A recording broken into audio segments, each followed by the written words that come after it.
नमस्कार दोस्तों अपने क्षेत्र की समस्याओं के समाधान की लड़ाई सड़कों पर लड़ते लड़ते जब कोई व्यक्ति भारत के लोकतंत्र में चुनाव जीतकर विधानसभा या लोकसभा के सदन में पहुंचता है तो उसे लगता है कि वह अब उस प्लेटफॉर्म पर खड़ा होकर अपने क्षेत्र के विकास की मांग करेगा, अपने क्षेत्र के समस्याओं के निराकरण के लिए सरकार के सामने अपनी बात रखेगा। वह भारत के लोकतंत्र को सर्वश्रेष्ठ मानकर बड़े ही गर्व के साथ सदन के सदस्य के रूप में विधानसभा या लोकसभा में पहुंचता है। लेकिन तब वहां जब उसे उस देश के उन लोगों का वह स्तर पता चलता है जो कि संविधान की शपथ लेकर सदन में राज्य और देश के लिए कार्य नहीं करते बल्कि दलीय राजनीति करते हैं, तो उसे दुख होता ही है।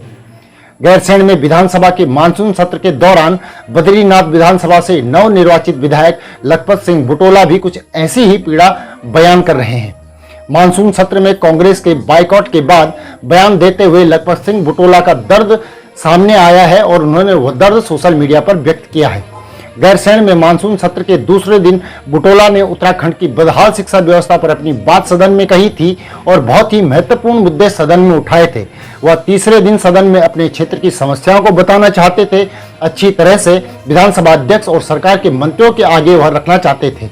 लेकिन जब उन्हें समय नहीं मिला तो उन्होंने लाइव वीडियो के माध्यम से अपनी बात को आम जन तक पहुंचाने का प्रयास किया। आइए सुनते हैं लखपत सिंह बुटोला का वह बयान जिसमें वह अपना दर्द बता रहे हैं। लेकिन उससे पहले आपसे निवेदन है कि चैनल को सब्सक्राइब और वीडियो को लाइक जरूर कर लें। आज लाइव आना पड़ रहा है क्योंकि जैसा सब जानते हैं कि जो सत्र चल रहा है गैरसैंण के अंदर, आज चमोली जनपद के अंदर भारी मात्रा में जो आप देखोगे चार धाम यात्रा की चाहे व्यवस्था हो, चाहे यहाँ पर लगातार जो सड़कें बंद हो रही है, जो आपदाएं आ रही, उन आपदाओं को लेकर के आज कांग्रेस चाहती थी और विशेषकर मैं चाहता था कि इस पर चर्चा की जाए, क्योंकि मेरी विधानसभा जो बद्रीनाथ है वो भौगोलिक रूप से बहुत बड़ी विधानसभा है।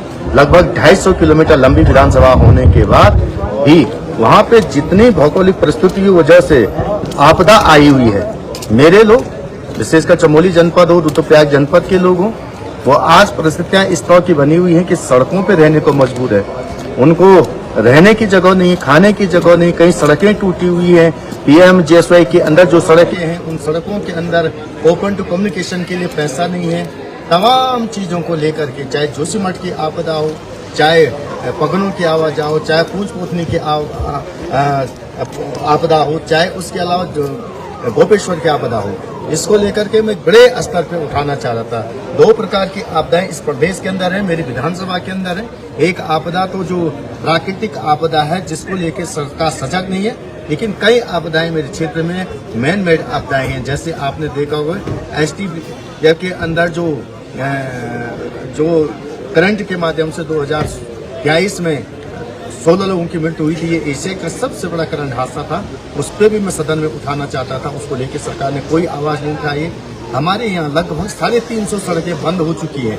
आज भी गैरसैंण के अंदर लगातार मौसम खराब है, आपदा आई हुई है, लेकिन ये सरकार आपदा पे चर्चा से बचना चाहती है। नियम 58 के अंदर हम चाहते थे कि इस पर चर्चा हो, व्यापक चर्चा होनी चाहिए, लेकिन आप जानते हैं कि सरकार ने चर्चा करने से मना कर दिया। रुद्रप्रयाग के अंदर भी आज आपदा आने की वजह से 6 लोगों की मृत्यु हुई है। ये बहुत महत्वपूर्ण और व्यापक विषय का मामला था, लेकिन सरकार इसको दबाना चाहती है। ये केवल और केवल मेरे बद्रीनाथ और चमोली जनपद की आवाज नहीं दबाई गई, लोकतंत्र की हत्या करने की बात की गई, लोगों की आवाज दबाने की बात की गई। और जहां तक मुझे लगता है कि मैं पहली बार सदन के अंदर पहुंचा हूं और मुझे ऐसी सदनी प्रक्रिया से जो जूझना पड़ा, मुझे लगता है कि दुखद लगा मुझे कि सदन के अंदर भी हमारी आवाज नहीं रखी जा रही, हम लोगों की बातों को नहीं रखा जा रहा, हम लोगों के जो अधिकार है उनको हनन करने का काम किया जा रहा है, लोकतंत्र में जनता की आवाज दबाने का काम किया जा रहा है। हमने परसों भी कहा था, हमने माननीय स्पीकर महोदय से कहा था कि विधानसभा का सत्र बढ़ाया जाए। उत्तराखंड केवल इकलौता ऐसा राज्य है जिसके अंदर विधानसभा के सत्र केवल और केवल पूरे साल में 10 दिन के लिए हो रहे, जबकि विधानसभा की नियमावली और संवैधानिक प्रक्रिया कहते हैं कि विधानसभा के सत्र 60 दिन साल में होने चाहिए, ताकि प्रदेश की जनता की आवाज वहां पहुंच पाए, प्रदेश की समस्याओं से रूबरू सदन हो पाए और उस पर कार्रवाई की जाए। लेकिन सरकार इन चीजों से बच करके केवल और केवल अपनी हितों की बात करना चाहती है। और मुझे लगता है कि आज जो बद्रीनाथ की विधानसभा की जो समस्याएं थी, चमोली जनपद की समस्याएं थी, आपदा को लेकर के जो प्रश्न उठाने थे, जिसमें मैंने बहुत मेहनत की थी, लोगों से आंकड़े लेकर के लोगों की बात रखने के लिए मैं चाहता था कि मुझे एक मंच मिलेगा। और मुझे आज कहते हुए बहुत दुख हो रहा कि ऐसे सदन में आने से तो बेहतर होता कि जब लोगों की बात मुझे नहीं कह पानी है, लोगों की आवाज मैं सदन में नहीं उठा पा रहा हूँ, तो मुझे आज ऐसा लगा कि ऐसे सदन का क्या औचित्य है जिस सदन में अपने लोगों की आवाज नहीं उठाई जाए, अपने लोगों की समस्याओं से रूबरू न कराया जाए। और मुझे बहुत दुख आज हुआ है कि जिस तरह से भाजपा की सरकार ने, तानाशाही सरकार ने उत्तराखंड के इस गैर शहर में आकर के और इस आपदा जनपद में आकर के आपदा से बचना चाहा। चार धाम यात्रा पे मैं विस्तृत चर्चा चाहता था, लेकिन सदन ने दोनों चीजों को ठुकराया है, हमें कहने का मौका नहीं दिया गया है। चार धाम आपदा पे भी मैंने अल्पसूचित प्रश्न लगाया था, जिसपे माननीय मंत्री जी कोई जवाब नहीं दे पाए। न सरकार की कोई तैयारी है, न मंत्रियों की कोई तैयारी है, क्योंकि इन्हें देहरादून जाने की जल्दी पड़ी हुई है। मैं आपसे कह सकता हूं कि मैं जिस सदन में आप लोगों की आवाज नहीं उठा पाया, लेकिन मैं निश्चित रूप से उचित माध्यम पे आप लोगों की लड़ाई लड़ूंगा और मैं हर प्रकार से अपने लोगों के साथ खड़ा रहूंगा। धन्यवाद।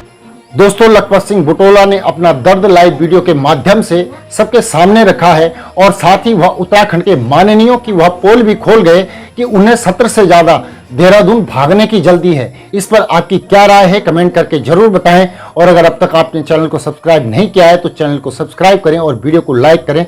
धन्यवाद।